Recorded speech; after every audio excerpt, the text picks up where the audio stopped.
HYPERDRIVE Hockey is brought to you by the Game Over Network. Make sure to follow us on YouTube at Game Over Network and catch HYPERDRIVE Hockey in audio format on Apple Podcasts, Spotify, or any other good streaming platform.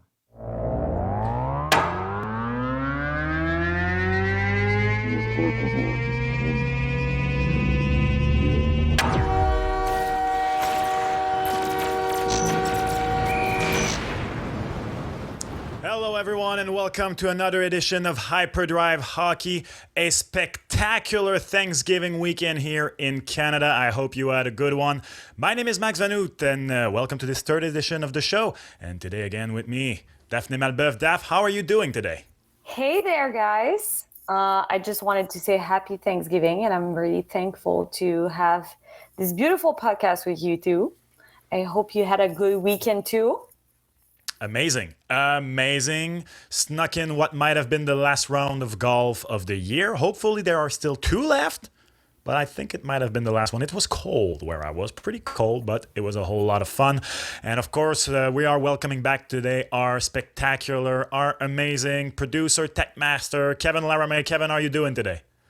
I'm doing pretty good. Had a lot of driving, spent Thanksgiving, and saw some family out east in Nova Scotia. So, and the home of Sidney Crosby, actually. My family from the side of my wife are in Cole Harbour.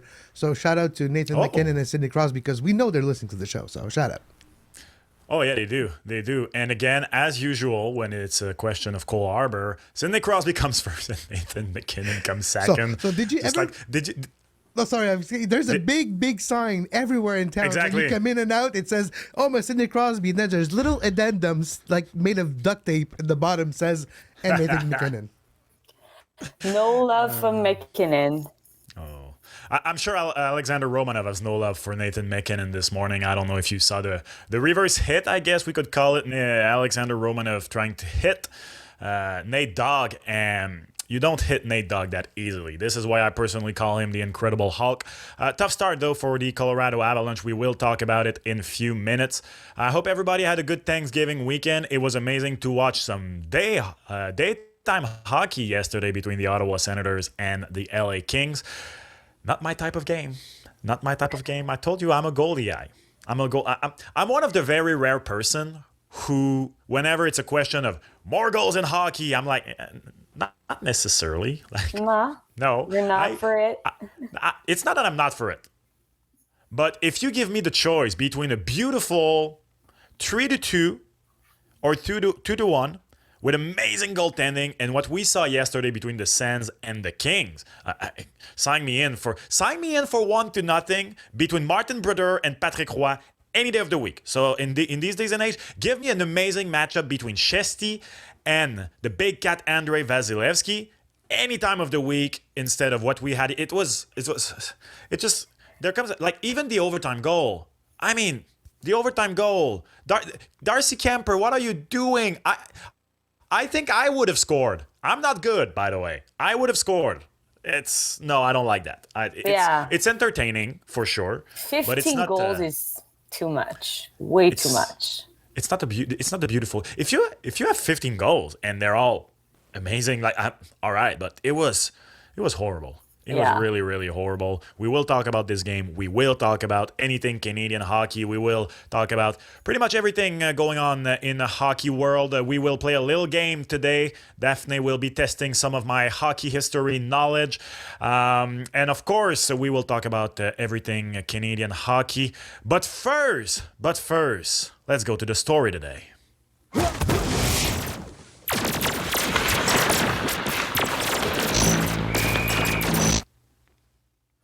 And raise your hand if you had the Colorado Avalanche, the Edmonton Oilers, and the Nashville Predators at the bottom of the standing after a week to the season. I guess we can add the Carolina Hurricanes to this, but to be fair, the Carolina Hurricanes have one game played. So let's exclude the Carolina Hurricane. But the 5 teams at the bottom right now are teams that made the playoffs last year. We add the Washington Capitals to this, but same things. The Caps have one game played at the moment we are doing this show. But Nashville, Colorado, and Edmonton, Daph, if you had this in your crystal ball to start this season, you are a genius. I did not see that coming. I guess you can say that there could have been growing pains for the 3 of those teams combined. We talked about the Oilers in our first show. We said how we thought that maybe there could be a bit of a hangover from the cup run, especially because of the defense, a new and probably weaker defense. Yeah. It is atrocious. I'm sorry. Colorado is not as deep as it used to be. It's still so front heavy that maybe we don't think of them as a middle of the pack team. Maybe this is what is in store for them. I don't know. And Nashville, where it's not just that they have new players, they have new core players. So I guess if I had, and I'm curious to ask you this, if you had to rank them in terms of the most surprising of them being at the bottom to the least surprising, to me the least surprising of them being at the bottom is Nashville, because I expected at least, that it would take some time for those new players to come in. Then Colorado, because I guess you can call me an Alexander Gorgiev hater. I mean, I feel that this is severe to myself, but I don't like Alexander Gorgiev. And the most surprising to me is the Oilers. Like, even if they had a tough start for me, it would have been like after 3 games. A 2-1 start, a 1-1-1 start. It's not just that they're losing badly, very badly.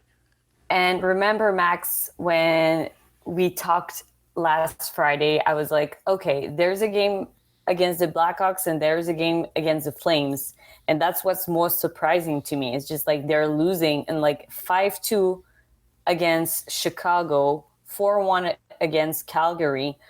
It's unacceptable. But it really is. I have to say that for the Predators, for me, it was also like, okay, we got to be patient here. You have, to give the chemistry time to work. But 3 goals scores in 2 games? Yeah, that's bad. I mean, you have the ability and the talent to score a lot more goals than they did. So for me, that is the most surprising point at this point. And looking at Colorado, you said it, like, do they have the consistency behind the net to go, like, to have a good season? Yeah. Some people are calling the bottom 6 on offense the worst in the league. And it's tough to argue against that. Those first 2 lines are as good as any top 6 in the league. Yeah. That bottom 6 is horrible. I think they would take like the Jake Evans, Josh Anderson, Brendan Gallagher line as a third line. No joke. And it's the third line of a bottom team, on the Montreal Canadiens. They would not take the salaries. Of course, if you're here already on your keyboard, it would not fit under the salary cap. Yeah, I know. I was strictly talking hockey. But all jokes aside, do you have the same surprising to non-surprising ranking as I do? So Nashville being the least surprising and Edmonton the most surprising out of the 3? I'll say maybe the Avalanche. I'll put Nashville at second. And yeah, the Oilers is pretty bad. And when you're looking at it, like, the coach, said after the loss on Saturdays, like, there's just not enough desperation. And McDavid, said, we're not playing at the required emotional level. Do you think that's the main problem here, or is there more to it? Oh, I honestly don't know. Here's the thing about the Oilers. My first reaction is to go, here we go again. And since I'm going, here we go again, I want to say that, it's just a fluky start in the worst way possible. Because after the coach change last year, I could be wrong on this, and Oilers fans, feel free to correct me in the comments on the YouTube edition of this podcast. But after Chris Knobloch came in, I feel like the only really bad stretch of the Oilers was only a 3-game bad stretch, but at the moment you can't have one, and it was the first 3 games of the Stanley Cup Finals. Other than that, they have been rolling on all cylinders since the coaching change. And because of that, I want to go, yep, it's really just a fluky start. Like, we're going to be sitting here in 2 weeks, and they're going to be back. But at the same time, there is a part of me that looks at that defensive corps and go, I don't know. It's a bad defensive corps. Again, you have the goaltending problem in Edmonton. And you have the same thing in Colorado, by the way. So show me a good team. I'll show you a good goaltender. It's our friend of you and I, Bob Hartley, who's been saying it. We have met him in sports radio in Montreal. But you know who the 3 worst goalies in the league are right now in terms of goal save above expected? Who? Spoiler alert. We're talking about these teams right now. So the worst goalie in the league right now is Alexander Gorgiev, minus 7.87 goal save above expected. So for those of you who are not familiar, when you're in the minus, it means that you have given more goals than were expected in regards to the quality of the shots that you have faced. So basically, Alexander Gorgiev has given almost 8 more goals than the average goalie would have given in his situation so far. And then it's the 2 Oilers goalies, not one, the 2 of them. Calvin Pickard and Stuart Skinner have had respectively minus 4.75 for Pickard, minus 4.07 for Skinner. So the Oilers have given 8 more goals than they should have if they had average goaltending. With that being said, though, I will not put this on the goalies, or at least strictly on the goalies right now at Edmonton, because they're a part of the puzzle. Right now, the whole puzzle is screwed. It's not. I feel like Colorado, like if they had that decent goaltending, it would be at least okay. Edmonton, even with decent goaltending right now, is no good. Yeah, because the first 3 games they've been outscored 15-3.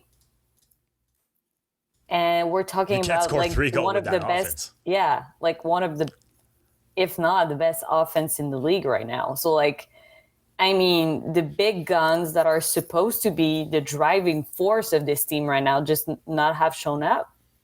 What did you think of the goal that was called back for Corey Perry, by the way?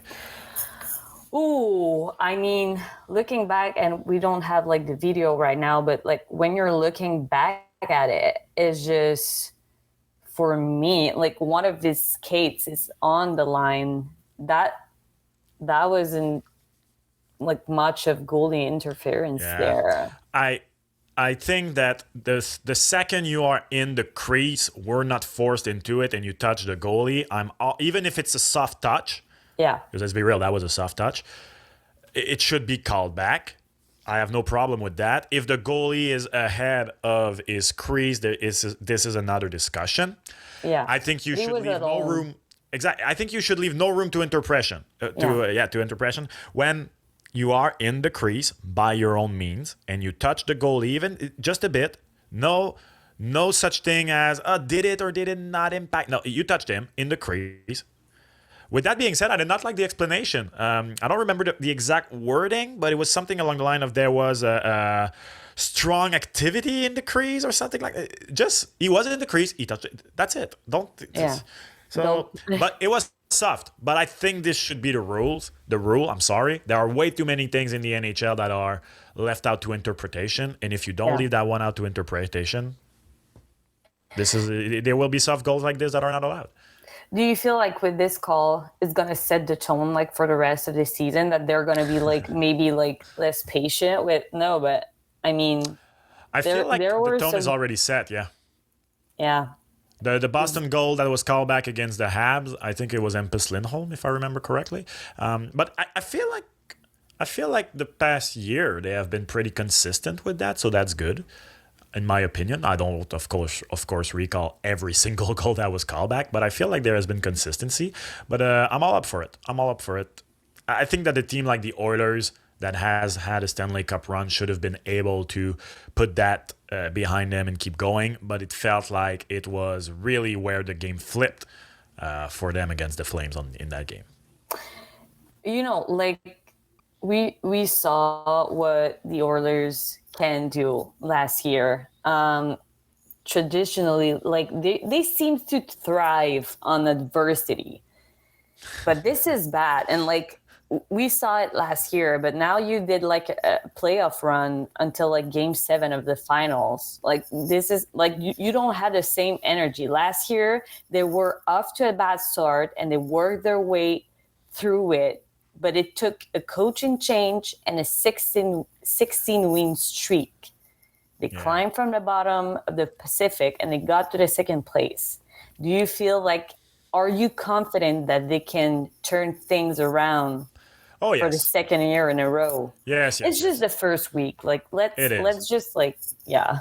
You know what? Let's go in order of least worried to most worried between these three teams: the Colorado Avalanche, the Edmonton Oilers, and the Nashville Predators. You know what? No, I'm least worried about the Oilers. I was going to say maybe almost Nashville, but no. I'm going to be least worried about the Oilers because of last year, because they have McDavid and Draisaitl, because they are in the Pacific Division too. If they were in the Atlantic or the Central Division, I might have another point of view. But Colorado and Nashville are in the Central, and so I am least worried about the Oilers, then the Nashville Predators, and then the Colorado Avalanche. I am really worried about the Colorado Avalanche. No depth on offense. The good players are not good right now. I was going to say Sunday. It kind of feels like a Monday today. On Monday night, that was like, say what you want about Kel McCarr, but he is not one of those like Erik Karlsson, Brent Burns type of player, strictly offense. He is a well-rounded defense. There was a play made at his own blue line that gave a goal to the Islanders. Horrible. So the good players are not bringing it. There is no depth in the offense. Colorado Avalanche have had injury problems these past few years, and I feel like you're 10-game injury away for McKinnon or McCarr to be in deep trouble. Yeah. They don't have the depth that they used to have. That's the thing. Edmonton either, but I don't know why. I'm least worried about the Oilers. They can flip things around. It's probably because the Oilers have proven that they can flip things around. I am not the biggest believer in Stuart Skinner. With that being said, he has brought that team to one game of the Stanley Cup. Whereas Alexander Gorgiev and Justus Annunen. And Alexander Gorgiev, if I remember correctly, last year he was either the most used goalie in the league or one of the most used goalie in the league. In terms of start, he was second only to Jussi Saros. 62 starts last year for Alexander Gorgiev, 38 wins. It's not because he was good. I mean, 302 goal against average, 897 save percentage.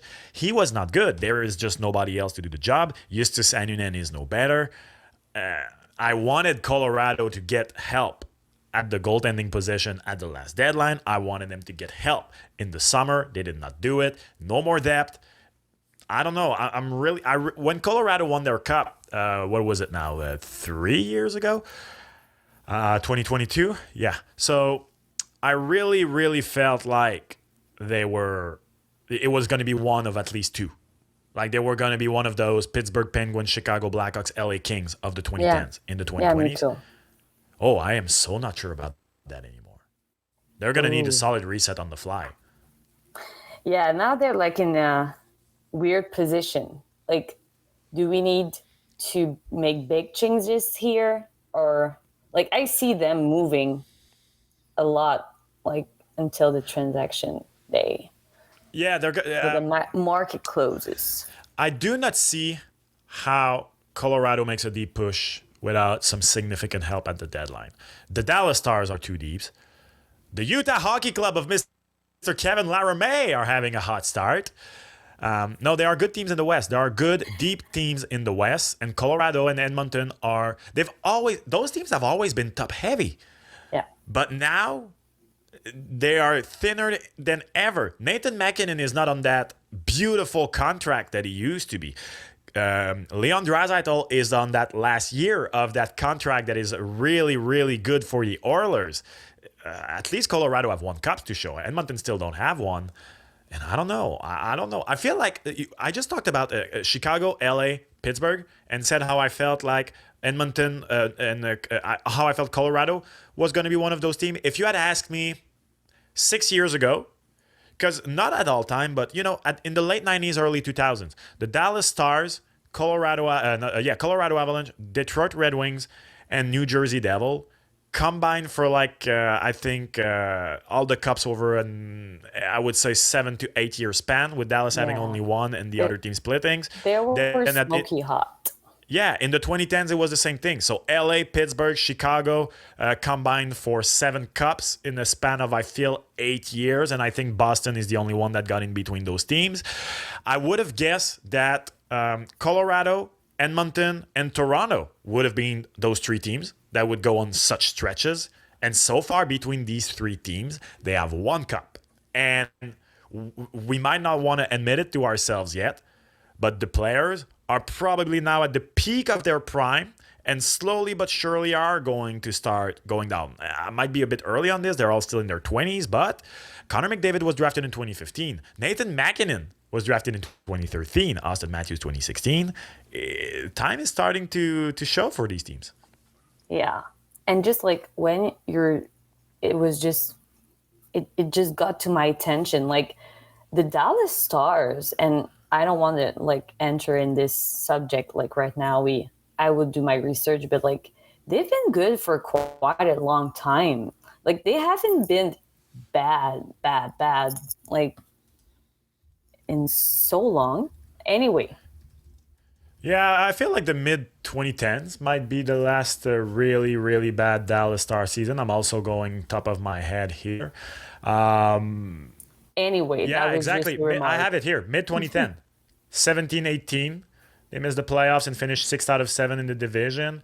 They had a bad 2021, the shortened season in the Central. But other than that, they have been a good team.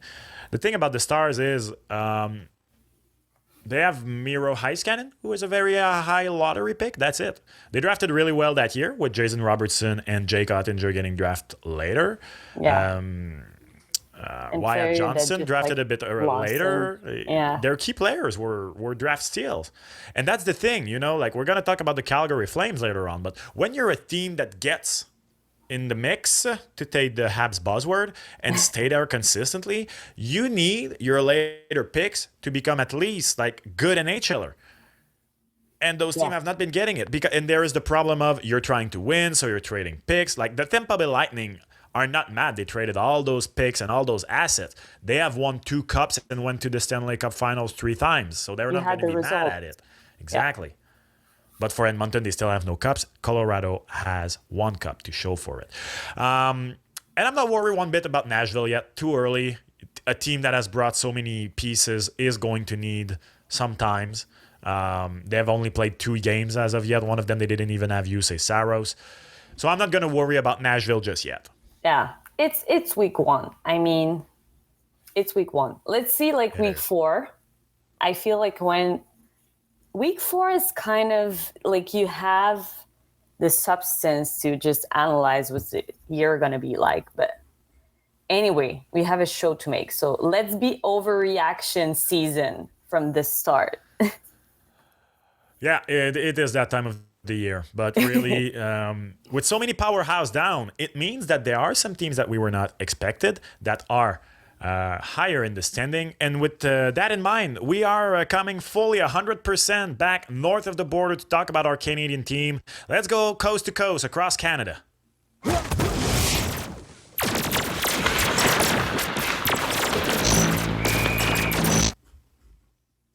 So many things to start to talk about. I don't even know where to start. You know what? Let's give. This was not planned this way, but let's give the Calgary Flames their flowers. Let's start with Calgary. Shout out to all the Calgary Flames fans out there. Shout out to the Flames. Simple as that. Because honestly, to me, the Flames are the Canadian team that is in the worst position. They're not close to contention short term. They're not in a rebuilding process where you can look at a ton of prospects or young players that you go, oh yeah, we're 1 or 2 year away. They're really in that maybe we need to start rebuilding position, but we still have so many bad contracts. What are we going to do? And what do they do? Excuse the bad pun, but they start the season on fire. They still haven't lost yet. How tables have turned, Max. I mean, how it started from our prediction versus how it's going.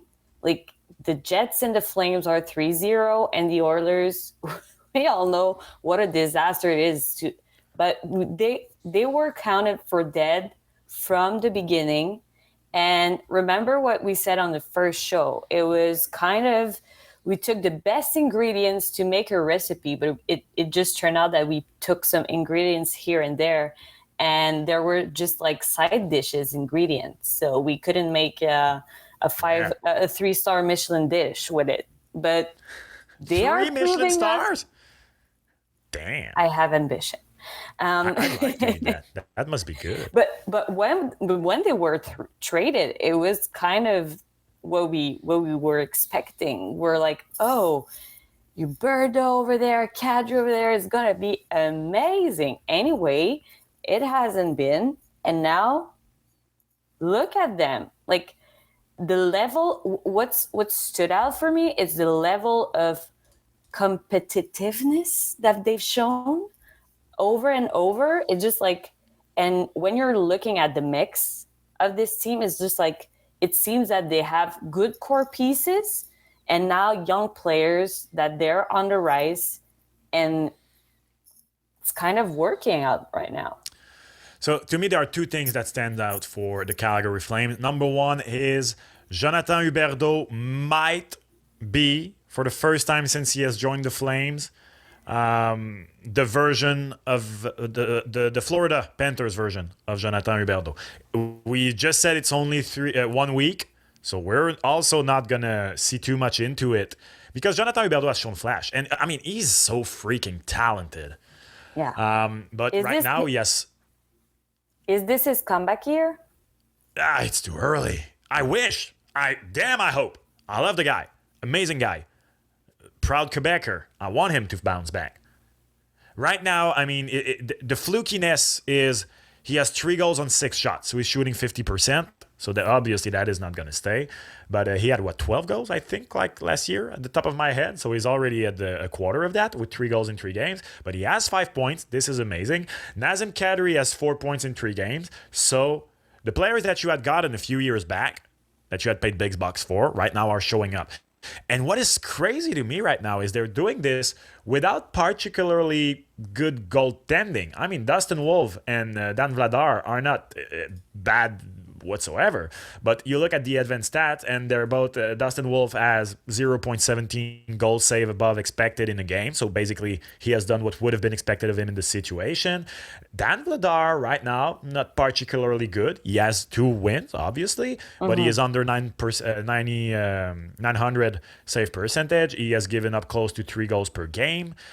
So yeah, the 2 goalies are not the story here. They're not, neither positively or negatively. They're just out there doing the job, and the team ahead of them is doing a good job. But the Flames, averaging 5.3 goals per game. That's the thing.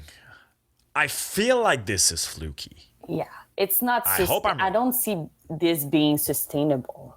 I mean, yeah. I'm curious to see Dustin Wolf. I love the guy. He's not a big goalie, so I'm always rooting for smaller goalies.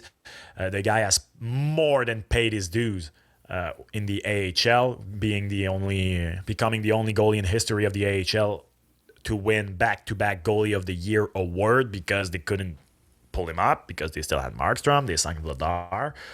So I'm rooting for them. I am not convinced. You know who I am convinced of? Who? The mighty Winnipeg Jets.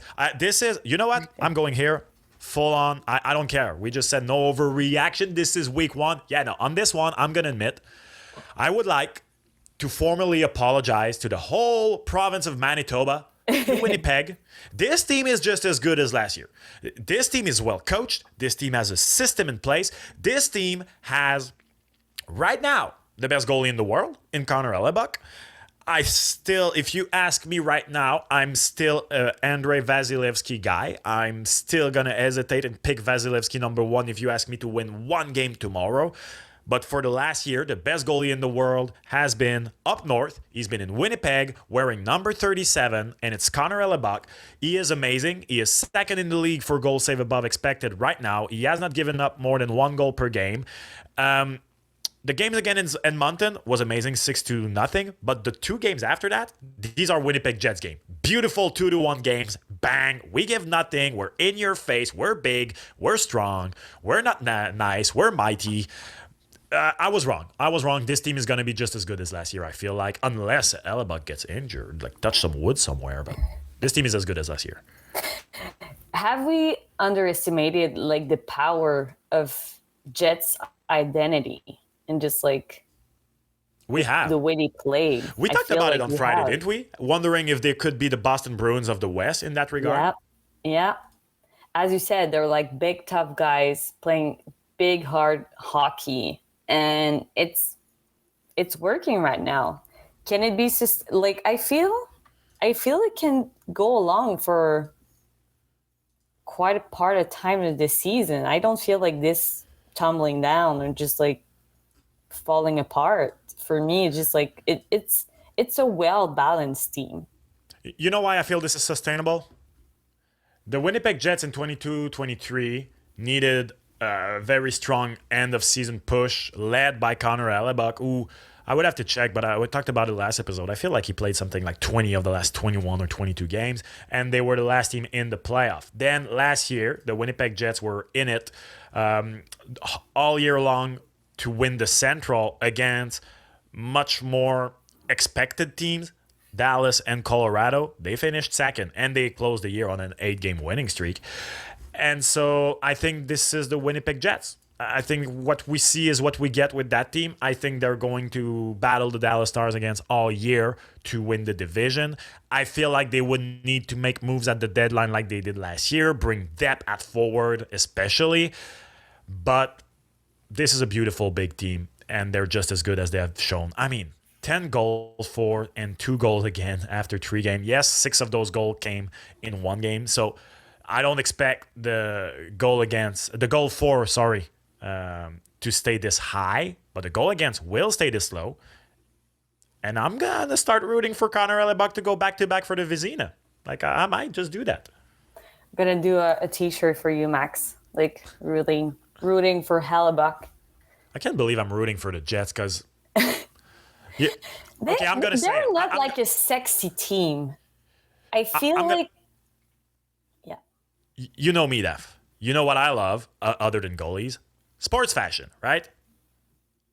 The Winnipeg Jets have horrible jerseys. When they got back in the NHL, I was like, "What are you doing?" The original Jets had beautiful swagger, like. And they wear it now from time to time. And they came, and I just want to say, this is not a political statement that I'm about to make, but the imagery of the team was thought to look like army-like, which is fine. It kind of looks like the Royal Air Force, I think, or something like that. I hope I'm saying this right in English. But to me, what I see, I don't know why, is the Conservative Party. And again, I'm not saying this as a statement against the Conservative Party. If it looked like the NPD, the Liberal Party, the Bloc Québécois, anything, I would be like, don't try and look like a political party. No. The Democrats, the Republicans, I don't care. I don't want my sport team to look like the branding of a political party. And to me, the New York Jets, the Winnipeg Jets, look like a political party, and I hate it. So please just start wearing those beautiful throwbacks, and now I'm going to be all aboard the Jets train, or the Jets plane, to be fair.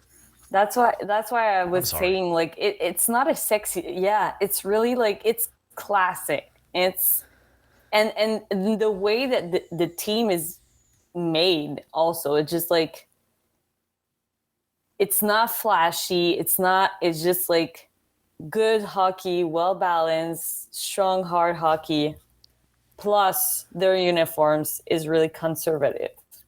Well, what you see is what you get, you said. What about the Maple Leafs?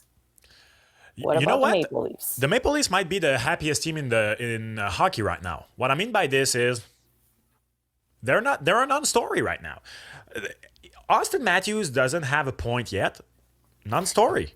Everything's fine. You know, they were robbed by Samuel Montembeault on the first night. They bounced back with 4-2 wins. One against a very good New Jersey Devils team. In fact, through 5 games, the only loss of the New Jersey Devils is against the Toronto Maple Leafs. Poor Sheldon Keefe, we talked about it. Then they went and beat Kyle Dubas. Despite the fact that Austin Matthews has no point to start the season, despite not getting particularly good goaltending, anything, I feel like Toronto are a non-story right now, and I mean this if you're a Leafs fan in the most perfect way. We're not talking about Mitch Marner's contract, we're not, maybe, you know what? Feel free to let me know in the comments if I'm completely wrong here. And all you see in Toronto right now is that Austin Matthews has no point. But I feel like everybody's like, yeah, sure, we're winning. Austin has no point. We know he's going to figure it out. Chill. Everything's chill in Toronto. But you know what? Yeah, it's week one, and we're not like, we don't want to fire anyone. What's happening? And especially, What's happening? Do you remember in preseason after that loss when Berube was asked, "Is it time to panic yet?" I was like, "Oh damn, what is going on That here?" poor reporter. And I felt like after the first loss of the season to Montreal, like maybe it was gonna go that way, but everything, you know what? I hope for them that this is going to be the type of season you're going to get from Toronto's to start the season. At the same time, you know, there hasn't been...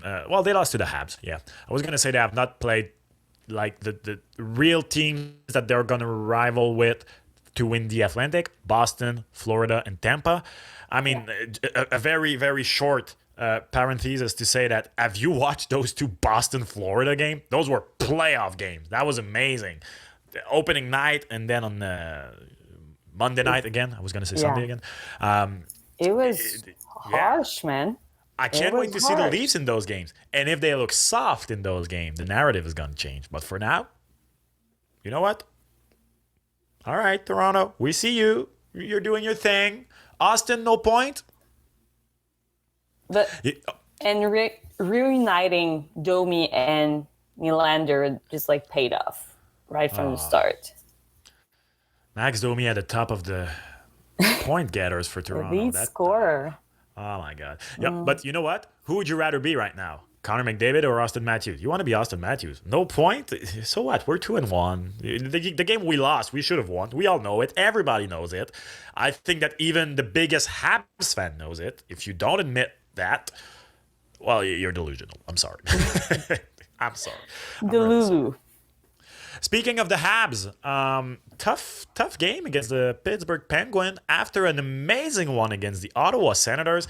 I feel like what we have seen through 4 games of the Habs so far might be what we will get from this team. They're a young team that will have nights where, yes, they will be dominated against Toronto, but they will do the things just right. They will protect their goalie just right to give him a chance to win. Then they will have a horrible period against Boston, but then come back in the third. Then they will play amazing against a rival in Ottawa. Amazing. They beat Ottawa fair and square from start to finish. Lane Hudson gating in Brady Tkachuk's head was amazing. Was beautiful to see. And then you play Pittsburgh, and again, a kind of a roller coaster of a game. They get blown out to start. A second period where they could have scored 4 or 5 goals. Tristan Jarry was amazing. They take the lead. Then Samuel Montembeault gives maybe his first softie of the year to put it 3-3, and then they were in it in the third. I feel like this is the Habs team so far. Yeah, it feels like what I wanted from the start was not having those. I feel like there's a period once in a game. It was like the second period. I felt like yesterday was the first period that they didn't just like didn't go hard enough for me, just like in the first few minutes of the game. But it's just like, yeah, like, why are we still tumbling down? Like, why are we still falling apart? It's a young team. It's normal. I know. But I want them to get better at it.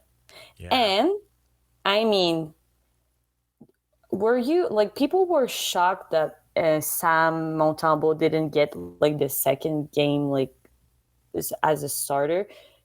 But do you feel like, would you give all the starts to Monty this week? So Penguins, beautiful. then Thursday, the Kings and the Islanders on Saturday. Here's the thing. Not only this week, but for the next 12 days, the Habs have 4 games. 4 games, I'm sorry. So the least amount of rest they will be getting is a standard... Well, no, I think they have... Yeah, no, it's a standard 2 games in 3 nights. So Thursday and Saturday, they're going to play. They're going to have a night off on Friday. Other than that, they have more than 2 days rest because they played Monday night. They're playing Thursday. They're playing then Thursday and Saturday, but then Saturday, Tuesday, Saturday. You know what? This is the moment we find out if Samuel Montembeault in their head is a bona fide number one, like a true bona fide number one, because I feel like he should get yesterday, so Monday night. He should get Thursday, I'm sorry. He should get then Saturday, then he should get Tuesday again, and maybe against the other Saturday against the Blues. So I have absolutely no problem with him going 5 games in a row. I don't think they will do it. I do not think they will do it. I don't know which game they're going to give Caden Primo, though. Maybe Islanders on the road on Saturday. I was looking at the calendar. I was like, ooh. Because if you give him the Rangers at home next Tuesday, Montembeault doesn't play for a week. I have no problem with your backup not playing for a week, but you're number one. I don't know. Do they give him right away the Kings? But here's the thing. Monty had his first ordinary game of the season on Monday night. Maybe Thursday. Yeah. I felt like he had a worse game than the advanced stats showed me. He barely gave a bit above expected. Like I said, I did not like the second Lars Eller goal, the third one. That's the only one I didn't like. Other than that, it just the Montreal Canadiens gave so many odd man rush in the third period. There really is a learning curve for Lane Hudson. Amazing with the puck. Finished -4. There's some context to that. I don't think he is necessarily responsible for the goals in themselves, but there is a learning curve there. But he is incredibly exciting when he is in possession of the puck. But you know what I love the most about the Habs start? Go ahead. Martin St. Louis, the way he coaches. Ooh. You can say anything you want in preseason. Show me the receipts. And Martin St. Louis so far, pretty much in every game, things don't go the way he wants. He switches up the pairs. I'm starting to feel like Goulet Hudson, who would have believed, might be a pair. David Savard, unfortunately, is not having a good start to the season. Is father time clocking in? I don't know. Like, you put Savard with Hudson to protect the kid, but now you need to protect Savard, the other way around, and limit his minutes. But I'm in love with Martin St. Louis start of the season, the way he coaches. He's starting to coach like a man who wants now his players to be more accountable and start winning. Yeah, and for me, it was like a big question mark, because for me, it was a point. Like, Martin St. Louis needs to start wanting his team to get where he wants to drive them to. I don't know. Anyway, and Caden Goulet, for me, in the win against Ottawa, it was one of like the performance where you see like, okay, this kid is something else. Like, he was outstanding, and I was watching the game with some friends, and I was like, okay, but what impresses me is like the calm when he plays, when he's in possession of the puck. Like, on a couple occasions, he's found himself like with the puck in the crease, surrounded by like on all sides like by players, and without ever panicking a second, both like skates firmly on the ice. He just like rock solid. He managed to just like clear the puck or just like make a good first pass, and not only to just like take the heat off like in front of the net, but get the attack going again. And just like, for me, it was spectacular. He's improved a lot, but he's there like a veteran. Even impersonating Shea Weber on that slap shot against the Penguins. I have been accused of being too high on Caden Goulet since he's joined the NHL. Maybe that's true. With that being said, his start to the season is amazing. On the right side as a left-hand shot, playing with Lane Hudson, a young guy. I mean, the thought has been in Montreal for the past couple of years that they drafted a linebacker to play right of Lane Hudson and protect him. I'm not talking in terms of old school hockey type of thing, but no, just protecting his back. Like you go up ahead and I'm cleaning the things back here. Partly because Goulet is also left-hand shot, and then he would be on the second pair with another right-hand D, Logan Mailloux, anybody else, I don't know, time will tell. But as of right now, Goulet, like last year there were moments where he did look a bit confused, right of Madison. So far this year he is amazing. Amazing. Yeah. Oh, yeah. I like what I'm seeing, though. Let's conclude this in the capital in Ottawa. I seriously hope that this stiffness or whatever for Linus Ullmark isn't long because, oh, God. The Ottawa Senators needed every single one of those goals to beat the LA Kings. Like, those two teams could have pulled the goalies. I don't even know if the game would have been higher scoring. It was pathetic. But they need Linus Ullmark. They still need Linus Ullmark. It showed yesterday. It showed on Monday afternoon, actually. The game was in the afternoon. I watched almost the whole game. I think I caught up in the late first period. That was a catastrophe. Yes, Linus Ullmark did not win the game for them against the Habs, but boy, Forsberg and Solgaard, oh, that was bad. That was bad. Yeah. And, like people were like, oh, this was an exciting game. It was Sensgiving. I mean, they were very generous out there. Both teams. Oh, man. Darcy Kemper, Matt Solgaard, and Forsberg. Was it Canadiens Thanksgiving or Christmas? They looked like Santa Claus. Yeah, they look like Santa Claus. I mean, good thing that it was a win. But as we said, like at the beginning of the episode, I don't like these kind of games. For me, it's not exciting at all. It's just like, what the hell is happening? Oh, this is exactly it. It's like walking into a party that is already really advanced and you just finished working and you're coming in all sober and you're like, hey guys, what the heck is going on here? There's tons of things. Oh, it happened to me more than once. Oh yeah, we've all been there. Kids, you will be there one day. Yeah. Who do you think is the best team in Canada after a week? Oh, the Jets. Yeah, I agree. Yeah, I agree. They're Shout out to the Flames, solid. but I'm more confident in the Jets. Yeah, and we didn't talk about, but let's just put a few words for the Canucks. Weird start also. Weird start. We knew that it was not going to be as good as last year, but there's some questions, big questions down there.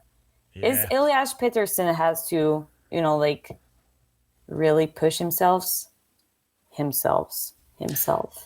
Yeah, and I was reading about it yesterday. He had a long conversation with a coach after a practice session, 20 minutes on the ice talking, saying he knows he needs to give more, to practice harder and all of that.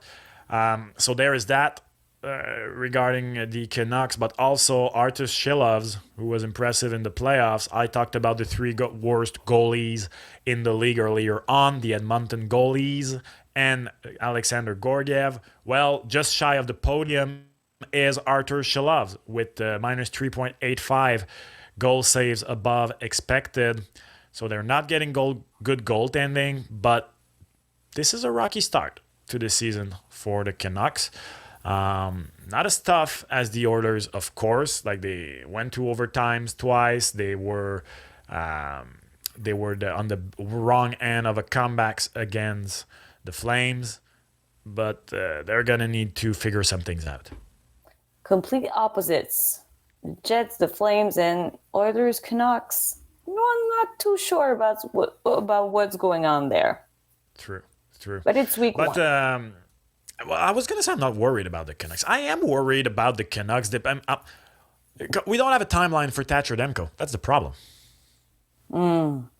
If we knew like he's back in 2 weeks, I'd be like, yeah, sure, whatever. But doesn't. And it's a big X factor there. Yeah, it doesn't look good at all. This is it for our fly across Canada. Now, if we may, let's go a bit to see what is going on elsewhere on the planet hockey.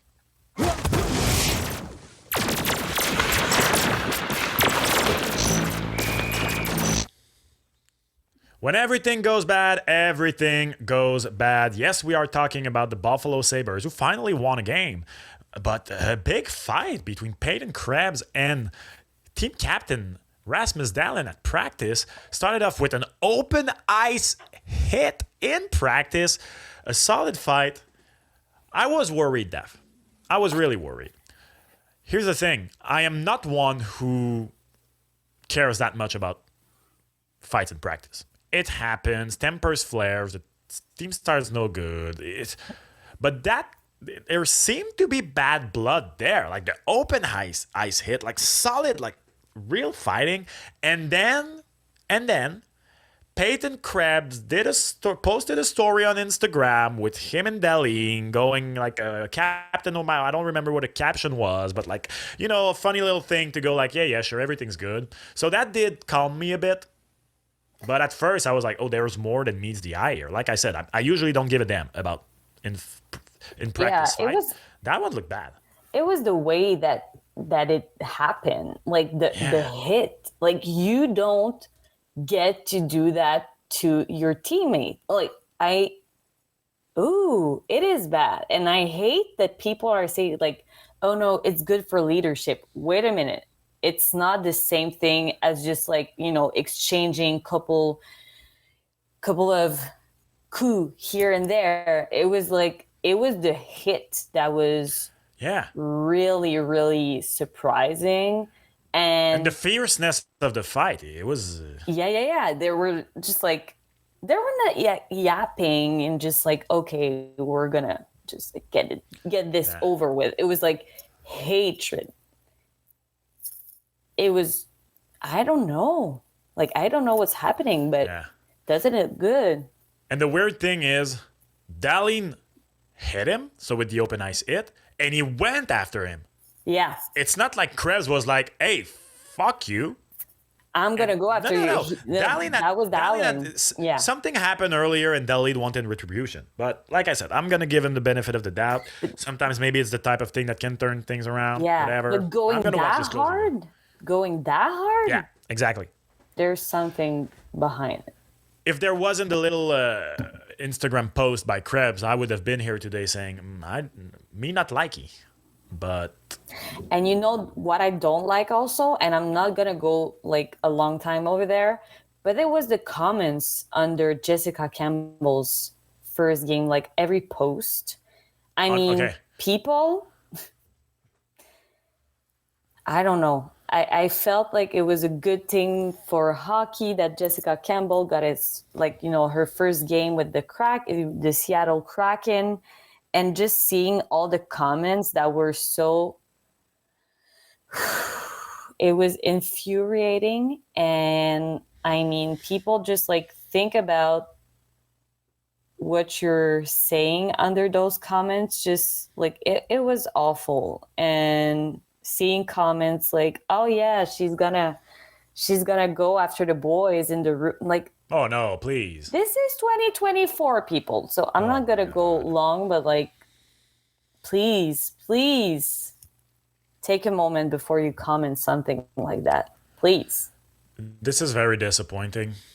When stuff like this happens, even if you, for whatever reason, I don't know. We talked about it last Friday. She's only 32 years old. You're like, what is she proven? Whatever. Like, the Montreal Canadiens literally have a head coach that was coaching Pee Wee hockey before becoming the head coach. Yeah, but he's an Hall of Famer. I don't care. He didn't coach professional hockey. He didn't coach high-level junior hockey. He didn't coach college hockey. So even if you're that type of person, like, who questions her curriculum, she's good enough for the team. She's good enough for her head coach. She's good enough for the players. Shut up.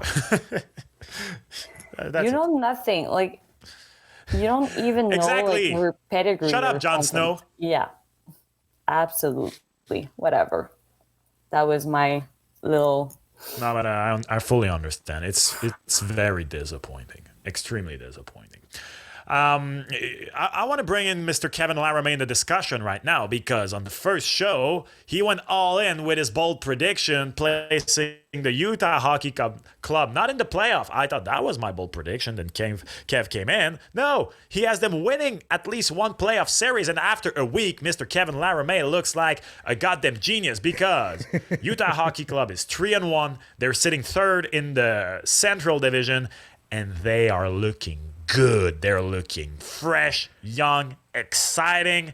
Kevin, my man, I hope maybe there was a buck on this because you might end up the year richer than you were to start it. Maybe there's a future on that. Maybe there's the jury's still out on that. But yeah, and the reason why I did that prediction is because the NHL, the way it works, you kind of need to have a core of young players developing together, facing adversity. Yeah. And what better adversity than having to change city from going to the nice desert that's 105 degrees most of the time to the Mormon Mountains of Utah, where you have to drive 35 miles out to get a drink. So those players are going to gel together like we haven't seen before. The Dylan Gunters, Logan Cooley, and of course you go to the aspect of it, everything's brand new. You get a new logo. You're going to get a new team name, which I still hope is the Yeti, because why not? Right? You've got one shot at doing this. You can't be the Phoenix Yetis because there's no snow. You can be in Utah. And that aspect can create not just a good locker room, a good chemistry, camaraderie, but I also think that it gives ownership to the players. This is my club now. I'm the part of the beginning of this club. Not me. I mean, like when you're Logan Cooley and when you're those players, it's their club. They're seeing the genesis of the Utah Hockey Club, and now they can take ownership of that group of players. And I think there's a chance that continues. It's not just a fluke. 3-1, not too bad. One at home. Away though, 2 wins and 1 loss so far. When you look at the differential, yeah, they concede a lot, only +2 after 4 games. But you do see the potential of the young players, and I think that's going to be the key for them. I fully agree. A sense of belonging. And what I love about this team also, Kev, is like they're battling. Like they get inside, they get in the dirty areas, they get greasy goals. They're really going through it, and they're going to be a tough opponent. I mean, I see this team, like you said, it's just like a bunch of guys, resilience, changing cities, and just like, being there together is like us against the world, right? Yeah, exactly. Clayton Keller is playing amazing. 6 points in 4 games. Of course, Dylan Gunter is firing on all cylinders, but to me, the game changer right now is the potential comeback of Barrett Hayton. After finally finding some sort of strides in 22-23 with 43 points in 82 games with a good ending of a season. Last year was a tough one for Barrett Hayton. He was injured most of the year, playing only 33 games, but in those 33 games that he played, it was only 10 points. He has already matched half of his production from last year in just 4 games. 10 and 33 last year, 5 and 4. This is going to be very interesting for Barrett Hayton. If he keeps this up, he's going to be one X factor. The other one to me is goaltending. I know Connor Ingram was good last year. He is a good story. He's a feel-good story. I'm not sold on him and Karel Vejmelka, but hey, with such a good, strong, young core of offensive talent. Logan Cooley has no goals, but he has 5 assists. This team is very exciting. It's very exciting, and like they have the depth, like the team's forwards depth is what, like, it's been a strength and it's allowed them to have goal scoring, like going over and over. They need to tighten up defensively, though. Yeah, that is the same thing for a lot of those young teams. And just a word, we talked a lot about Macklin Celebrini last week. He is injured. He will miss a few weeks. What a bummer for Sharks fans. Yeah, what a tough break. We were in awe last week on Friday episode about like how he could have an immediate impact on the franchise. And now, well, it's happened. Like, Injuries are going to happen, so terrible news, but he had a remarkable start, so let's be positive about that. With that, the Sharks are winless through 2. I can't wait to see. I want to say when, because I do feel it's a matter of not if, but when they call back Yaroslav Askarov. He won his first game with the Barracudas. The contract situation made them send him down. I do think that he might have been less mad about it than if he were in Nashville, because Nashville signed Saros long term, whereas he with San Jose, like, there's no doubt next year he's there. But I do feel it's a matter of when, if not and not if, for Yaroslav Askarov. Started strong with the Barracudas. Can't wait to see what is in store for him and the San Jose Sharks. Before we close this today's episode, we have a little game to play. Daph is going to be testing some of my hockey knowledge. My hands are sweaty. I don't know what it is. I hope I'm not going to look like a fool. Kevin, before we go to the game, send us a little something here.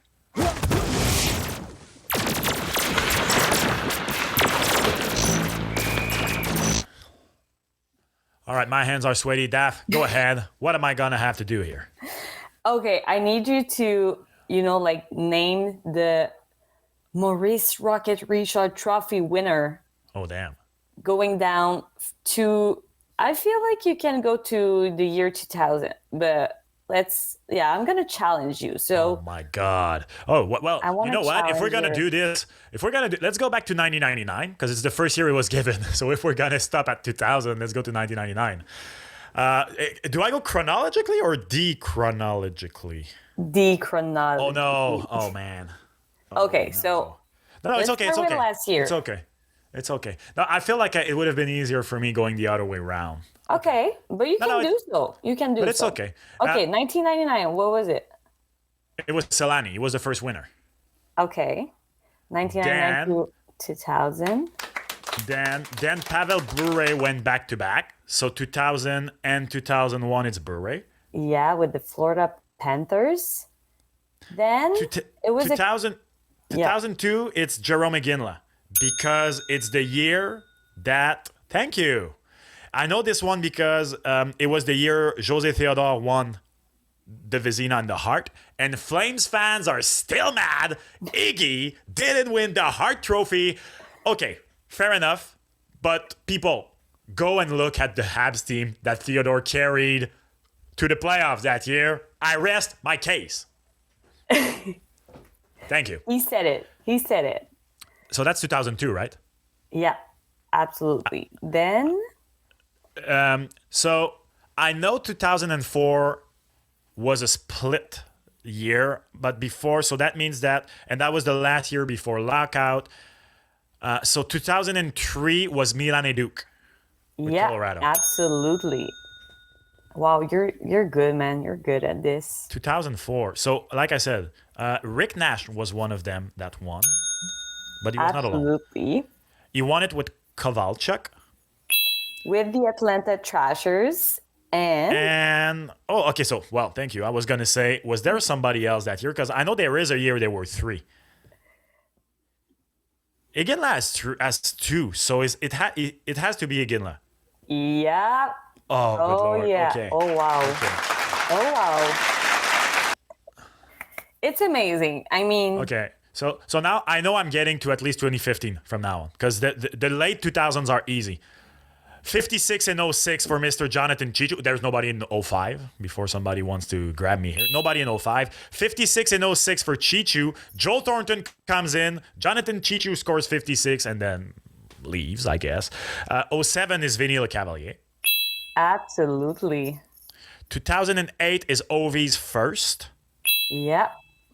Oh, damn. I might have been wrong. I'm not... Yeah, 2009 is Ovi's second. He went back-to-back, and Was 08 or 09 the 60-goal year? One of those was the first one. First? So 08 okay. It was 65, and 09 it was 56. Okay, so then 2010. 10, 11... 12. So then Ovi has those down years. So Ovi doesn't win one until 2013. So that's the shortened season. That was the comeback, and that's when he went around. So I need 2010, 2011, and 2012? Yeah. Oh, my God. So If I can give you a little hint, 2010, it was a split. It was two players. Oh, okay. That was too easy of a clue. Because I knew, so Stamkos has 2 in those 3 years. I didn't know what year was the split. So 2010 is the split with Sid? Yeah. Oh, I think I would have had it. So that's not the 60-goal years for Stammer. So 2010, Stammer and Sid. Did he go 60 right away? No, I don't think he went 60 after that. I think 2012 is Stamkos alone. Who won in 2011? Did Daniel Sedin win one? No, Daniel Sedin didn't win one. Oh my God, it's Corey Perry. No, it's Corey Perry. It's Corey Perry. Yes. Corey Perry, hard here. So 2012 is Stammer's 60-goal year. Yeah. Absolutely. And then... Okay, so here's the difficulty now. Ovi went... so he has 2 right now, and he has 9 overall. So he went 7 for 8, I think. I just don't know when Sid won one. So Ovi won in 2013. He won in 2014. Yeah. He won in 2015. Okay, so did he go 4 Ovi, Sid, and then 3 or so? Ovi's last Rocket Richard was 2020. The shortened season, he split it with Pasta. So that's 2020. So he won in 2019. He won in 20... Did Sid won the Rocket Richard alone, one of the 2 Pittsburgh Cup year. So 16 or 17. Oh my God. I think this is where I'm going to fail. But my guess is going to be the following. I might be wrong, but I think Sid was injured in 2016, didn't play the whole year, and won it in 2017. So I'm going to... Absolutely. So OV 16, Sid 17. So then OV in 18, OV in 19, OV and Pasta in 2020. Oh, yeah. Thank you. He's Thank you. there. He's there. Okay, so then so we have 21, 22, 23, 24. So that's easy. That's Austin Matthews and McDavid. So it's Matthews in 20... Oh, wait, did Matthews split one with Pasta too? No, Ovi split one with Pasta. I don't think... Okay, I might fail this, but I think it was Matthews 21, Matthews 22, McDavid 23, Matthews 24.